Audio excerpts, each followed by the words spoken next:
আলাইকুম। দর্শক, এই যে এই বাচ্চাটার খাতনা করছি, হ্যাঁ। এই যে দেখেন, 1 মিনিট আগে ও কিন্তু ধরতেও হয়নি। আব্বু, তোমাকে ধরতে হয়েছে? কেউ ধরছে তোমাকে? যে আমি খাতনা করলাম, ব্যথা পাইছিলা?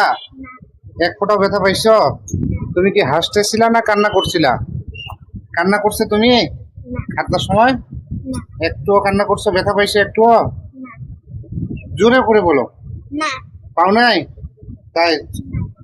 ভালো লাগছে খাতনাটা? তোমার এই খাতনাটা ভালো লাগছে? তোমার বাসা কোথায়? মালিপাড়া। মালিপাড়া। তোমার নানু বাড়ি কোথায়? রত্নী বাড়ি। তাই? তোমার নানু কই? এই যে এটা তোমার নানু না? একটা তোমার নানু আর একটা কি হয়? আচ্ছা, আপনাদের নাতির যে খাতনা করলাম, ও কি কান্না করছিল কোনো? কান্না করে নাই না? ভালো লাগছে আপনাদের? আপনি তো এর আগেও খাতনার পেশেন্ট নিয়ে আসছেন না? আচ্ছা, ঠিক আছে।